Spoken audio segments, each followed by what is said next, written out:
El discípulo. Revista para la educación cristiana transformadora. Muchas veces cuando enfrentamos oposición, nos sentimos tentados a rendirnos por miedo. Paralizarnos suele parecernos la única opción. Y en la clase de hoy veremos una historia que muestra un aspecto muy esperanzador del carácter de Dios. El Señor se pone de nuestro lado y nos invita a descansar en Él. Pero, ¿cómo nos deshacemos del miedo? La palabra manifestada por el Señor y la fe demostrada por Josafat nos animan a vencer el miedo a través de la confianza en Dios. Mi nombre es el reverendo Luis Felipe Ramos Román, pastor asistente en evangelización y educación cristiana, y te invito a que juntos participemos de esta experiencia educativa. El discípulo. El discípulo. Una revista para la educación cristiana transformadora. Mis queridos hermanos, que el Señor le bendiga en este día. Qué bueno una vez más compartir con ustedes la palabra del Señor. Y hoy vamos a estar trabajando nuestra lección número 21, titulada Fe y Aliento. Y estaremos utilizando como base el libro de Segunda de Crónicas, capítulo 20, los versículos 13 al 20. Y el versículo áureo en este día se encuentra en Segunda de Crónicas, capítulo 20, versículo 20b. Y lee de la siguiente manera: Oídme, Judá y habitantes de Jerusalén, creed en Jehová vuestro Dios y estaréis seguros. Creed a sus profetas y seréis prosperados. Y en el día de hoy queremos cubrir los siguientes objetivos. El primero, reconstruir las acciones de fe que llevaron a la victoria de Josafat. Número 2, identificar situaciones en las que somos vencidos por un miedo inmovilizador. Y número 3, establecer un tiempo cada día para buscar la presencia y ayuda de Dios al enfrentar nuestros miedos. Y la palabra para aprendernos en este día de vocabulario es la palabra guerra. Y la guerra ha sido la forma más común en la que los pueblos definieron y preservaron sus fronteras. Y en el caso del Israel bíblico, la guerra siempre estuvo ligada a Dios, razón por la cual debemos leer los relatos de guerra en la Biblia como polémicas religiosas. Y era costumbre que los sacerdotes acompañaran, ¿verdad?, a los ejércitos de Israel, y lo vemos a través de Deuteronomio capítulo 20, versículos 1 al 4, o que se pidiera una guía a los profetas antes de iniciar una campaña militar, como también nos presenta el texto en Primera de Reyes, capítulo 22, versículo 5. Pero ¿qué les parece si tenemos en este momento una lectura bíblica de lo que será el texto o los textos base de la lección en el día de hoy? Así que les invito a que busquen su Biblia en el libro de Segunda de Crónicas, capítulo 20, los versículos 13 al 20. Y estaremos dando lectura a la versión impresa que se encuentra en nuestras revistas El Discípulo, y daremos lectura a la versión Reina Valera revisada. Y leemos la palabra en el nombre del Padre, del Hijo y del Espíritu Santo. Amén. Todo Judá estaba en pie delante de Jehová, con sus niños, sus mujeres y sus hijos. Y estaba allí Yahaziel, hijo de Zacarías, hijo de Benaía, hijo de Yeiel, hijo de Matanías, levita de los hijos de Asafat, sobre el cual vino el Espíritu de Jehová en medio de la reunión. Y dijo: Oíd todo Judá, y vosotros habitantes de Jerusalén, y tú rey Josafat, Jehová os dice así: no temáis ni os amedrentéis delante de esta multitud tan grande, porque no es vuestra la guerra, sino de Dios. Mañana descenderéis contra ellos, mirad, ellos subirán por la cuesta de Cis, y los hallaréis junto al arroyo, antes del desierto de Jeruel. No tendréis que pelear vosotros en esta ocasión. Apostaos y quedaos quietos, y veréis cómo la salvación de Jehová vendrá sobre vosotros. Judá y Jerusalén, no temáis ni desmayéis, salid mañana contra ellos, porque Jehová estará con vosotros. Entonces Josafat se inclinó rostro a tierra, y también todo Judá y los habitantes de Jerusalén se postraron ante Jehová para adorar a Jehová. Y se levantaron los levitas de los hijos de Coat, y de los hijos de Coré para alabar con gran clamor a Jehová, el Dios de Israel.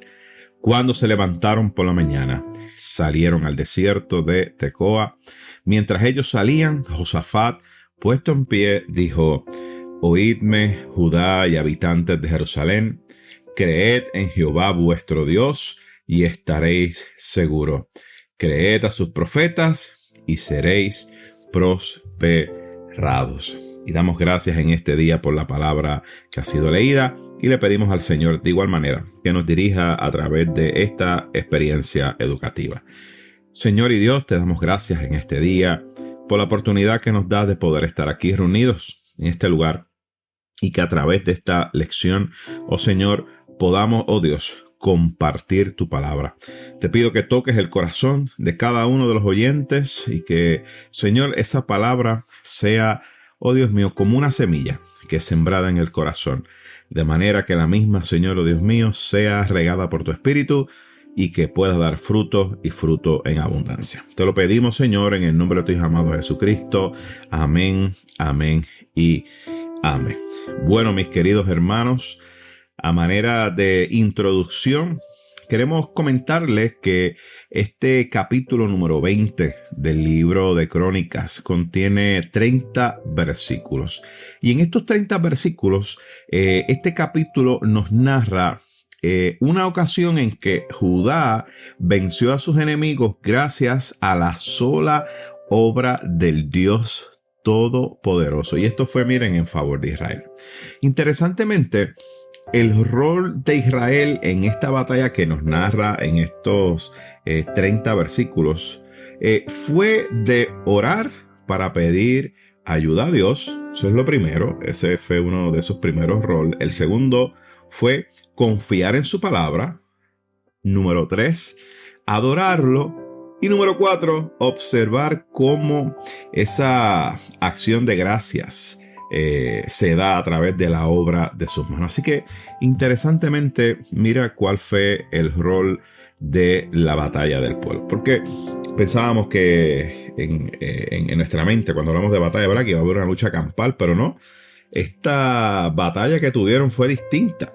El Señor los llamó a orar para pedir ayuda a Dios, a confiar en su palabra, adorarlo y observar con acción de gracias la obra que iba a hacer su Dios. Y este capítulo, fíjense, cuando uno lo estudia, estos 30 versículos, aunque nos estamos concentrando en los versículos 3 al 20, les sugiero y les invito a que puedan leer estos 30 versículos y que puedan también leer los capítulos que anteceden a este capítulo número 20, ya que nos habla un poco del contexto en el cual se da esta situación.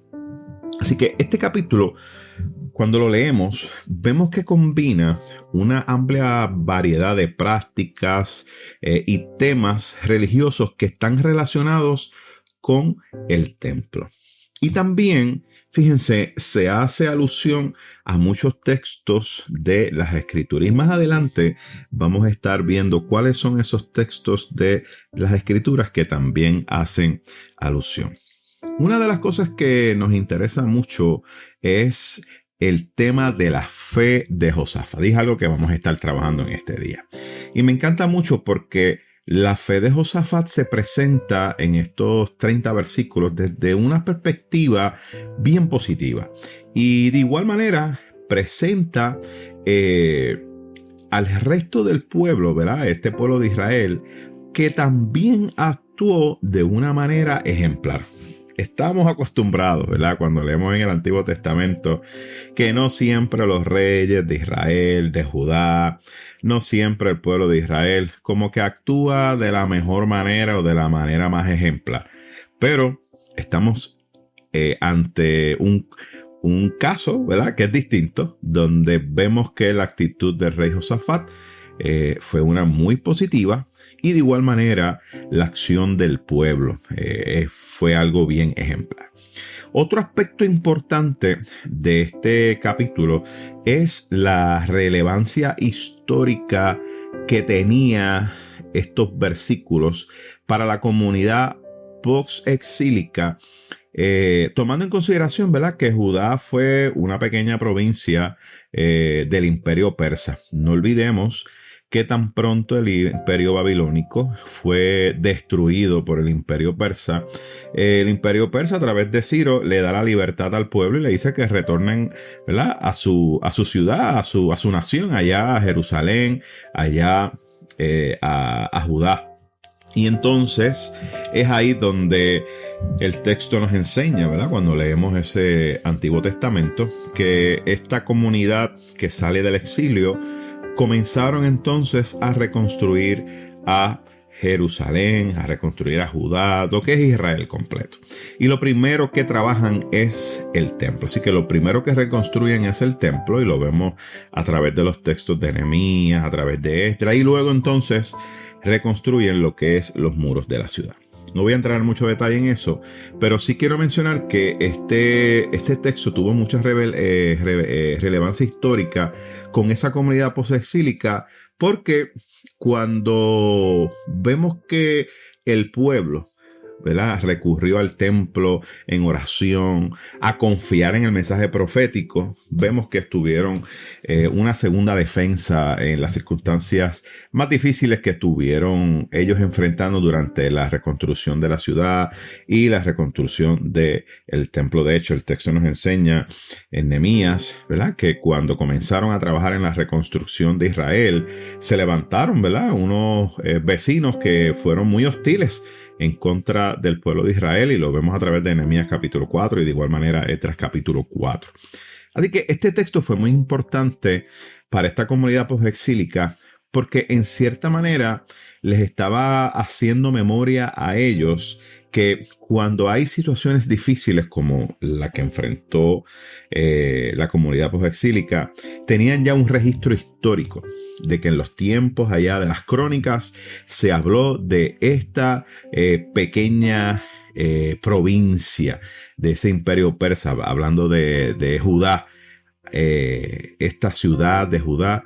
En un momento, el texto nos narra que cuando el pueblo y el rey pusieron su mirada en el Señor, cuando enfrentaron grandes momentos y grandes situaciones, el Señor les escuchó y peleó por ellos. Así que este texto tiene, miren, una importancia histórica en la historia del pueblo de Israel. Y es bueno, ¿verdad?, que tengamos eso en mente. Ahora, cuando vamos al capítulo 20, quisiera poder mencionarles algo de esos primeros 12 versos que, aunque no los tenemos como lectura dentro de la lección, quiero compartir algunas notas que van a ser muy importantes y les va a dar un poco de contexto.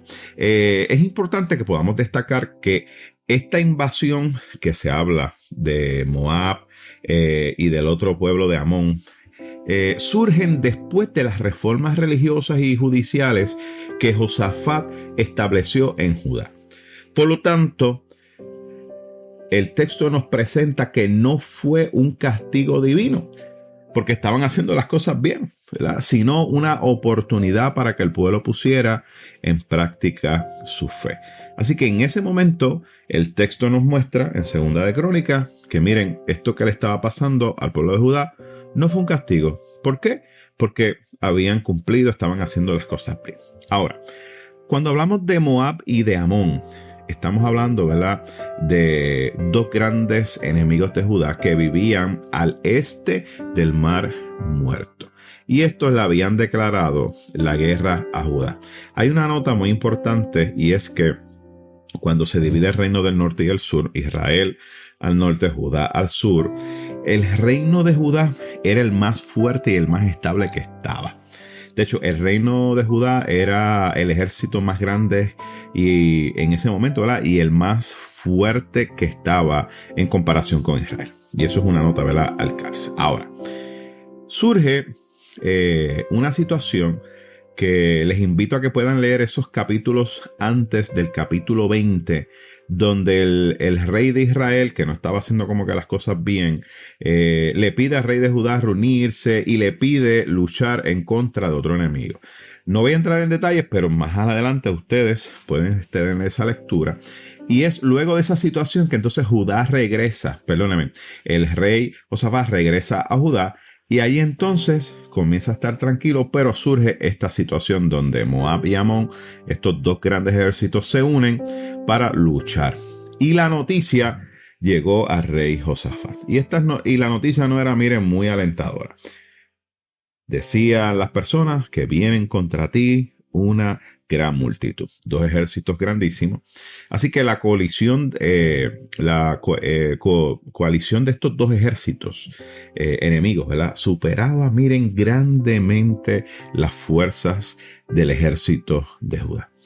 Y ante esta situación, vemos entonces que en los versos 3 y 4 se presenta una actitud ejemplar de Josafat. ¿Y qué nos menciona esos versículos 3 y 4? Pues el versículo 3 y 4 nos menciona que Josafat buscó a Dios en ese momento clave y ayuno. Hay una nota, ¿verdad?, muy importante acerca del ayuno y hacemos esta nota también dejándole saber que en nuestra Iglesia Cristiana Discípulos de Cristo estamos ya en medio de nuestro proceso de 40 días de ayuno y oración previos a nuestra convención que estará celebrándose a mediados del mes de febrero.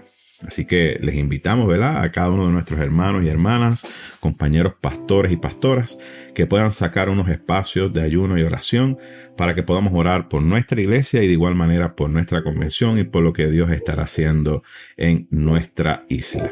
Así que el ayuno era una expresión de la intensidad especial de la oración del pueblo. Ahora, ¿cómo fue la oración de Josafat?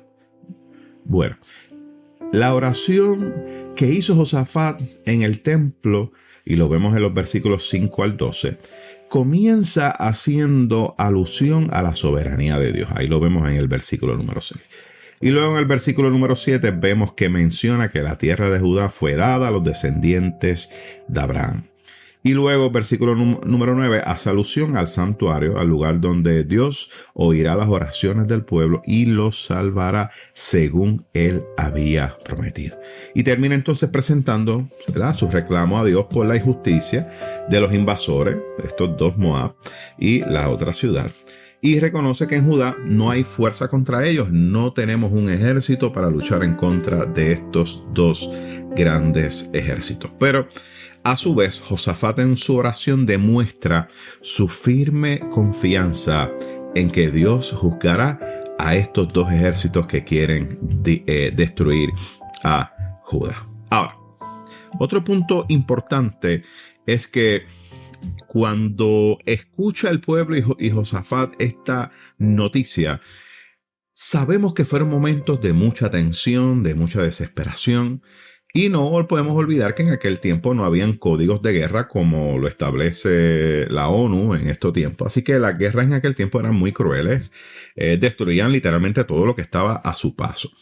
Y posiblemente, por las experiencias que habían tenido el pueblo, el miedo, ¿verdad?, debió llenarlos a todos, a cada uno de los integrantes del pueblo, del gobierno, todo. Posiblemente ese miedo se metió allí y pudo haberlos paralizado. Sin embargo, no hubo tal paralización como tal. Vemos entonces que el texto nos presenta que hubo una movilización nacional inesperada. El cronista, ¿verdad?, nos dice que todo el pueblo se movilizó, miren, a presentarse ante el Señor. De hecho, el versículo número 13 nos dice que todos los hombres de Judá estaban de pie delante del Señor, junto con sus mujeres y sus hijos, y aún los más pequeños. Por lo tanto, oír la voz de Dios era indispensable antes de tomar cualquier decisión. Y esto es una nota muy importante en el contexto nuestro.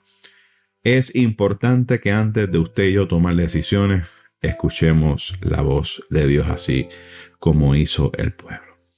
Y fíjense, me encanta mucho esto porque ante la situación de miedo que se presentan, la manera en que el pueblo y Josafat enfrentó el miedo fue, miren, recurriendo al Señor. Tuvieron miedo, recurrieron al Señor. Y me encanta mucho esto porque el texto nos enseña que Dios no guardó silencio. Cuando el pueblo oró, ayunó, fue ante el Señor buscando dirección, Dios no guardó silencio. Y el texto dice que el Espíritu del Señor entonces desciende sobre Jaasiel, que se convirtió en ese momento en el mensajero de la respuesta del Señor. Esta respuesta de Dios me encanta porque apunta a la raíz del problema. Y el problema era el miedo que estaba siendo ocasionado, ¿verdad?, por lo grande del ejército enemigo, el cual iban ellos a enfrentar. Pero ahora veamos, ¿verdad?, los argumentos de Dios para que el pueblo no tuviera miedo. Y hay dos argumentos que quiero presentarles. El primero es el siguiente: no hay que tener miedo ni acobardarse. ¿Por qué? Pues miren, porque la batalla no es de ustedes, sino mía, les dijo el Señor. Y lo vemos eso en el versículo 15. Así que tenemos el primer argumento. La batalla no es de ustedes, sino es mía. Así que Dios convirtió la causa del pueblo de Judá en su propia causa. Y es lo que Dios quiere compartir contigo. La causa tuya se convertirá en la causa del Señor. Y el segundo argumento que vemos es: no hay que tener miedo, ¿verdad?, ni acobardarse, porque estaré con ustedes. Miren, mis queridos hermanos, ¿qué más uno puede pedir en medio de una situación? Que el Señor nos diga a nosotros: voy a estar contigo. Miren, mis amados, miren, eso trae una seguridad en nuestras vidas inmensa. Estamos hablando de que la palabra de Dios que el pueblo había escuchado, había creído. Y por cuanto lo había creído, miren, mis hermanos, Dios iba a obrar de manera poderosa. Y este verso 17, interesantemente, está basado en Éxodo capítulo 14, versos 13 al 14, que dice: no temáis, estad firme y ved la salvación que Jehová hará hoy con vosotros, porque los egipcios que hoy habéis visto, nunca más para siempre los veréis. Jehová peleará por vosotros y vosotros estaréis tranquilos. Me encanta mucho esto, mis queridos hermanos, porque la respuesta de Judá no debe ser una actitud meramente pasiva. El versículo 20 lo que nos indica es que el pueblo se levantó por la mañana, salieron al desierto y sabemos que su función era poner en práctica su fe, ofrecer las oraciones que tenían que ofrecer al Señor y alabar al Señor en ese proceso. Y cuando hablamos de creer, mis queridos hermanos, estamos haciendo referencia a esa confianza activa y obediente que es la que Dios recompensa. Y de igual manera, a ese llamado a actuar en respuesta al mensaje que Dios nos ha dado, sí, porque Dios nos da también un mensaje y espera de nosotros una respuesta y tenemos que actuar. Mis queridos hermanos, al final, el pueblo de Judá pudo confirmar que la estrategia de acudir al Señor primero era la más adecuada. Y todos pudieron testificar que el Señor estuvo con ellos tal como Él así lo había prometido. Me encanta mucho esto porque este texto nos muestra esta faceta de Dios que conviene, ¿verdad?, hoy más que nunca traer a nuestros días. Y es que si usted y yo somos el pueblo de Dios, y de hecho lo somos a través de Jesús, esa obra que hizo en la cruz del Calvario, podemos estar seguros de que la batalla no es nuestra, sino que es del Señor. Y por esta convicción, mis queridos hermanos, nosotros también somos llamados a esperar, a confiar en el Señor, a abrir bien los ojos para, percibir que el Señor está con nosotros. Y por cierto, no debemos dejar de avanzar al frente. No debemos dejar de avanzar cuando enfrentemos las situaciones que puede ser que nos ocasionen miedo. Pero, ¿saben qué? Cuando nosotros avanzamos, vamos a encontrar que el Señor ya ha hecho su parte. Así que, mis queridos hermanos, en este día les invito a que juntos podamos tener esta palabra de oración. Te damos gracias, Señor, porque siempre estás atento a nuestra súplica. Y te pedimos, oh Dios, que en medio de los desafíos que podamos enfrentar, que pueden ser ejércitos o pueden parecer ejércitos, Señor, imposibles, grandes de superar. Señor, hoy estamos en tu presencia buscando tu dirección. Y te pedimos también, Señor, que nos des la victoria. Y te lo pedimos, Señor, en el nombre de tu Hijo amado Jesús. Amén, amén y amén. Mis queridos hermanos, que el Señor les bendiga y esperamos estar con ustedes la próxima semana.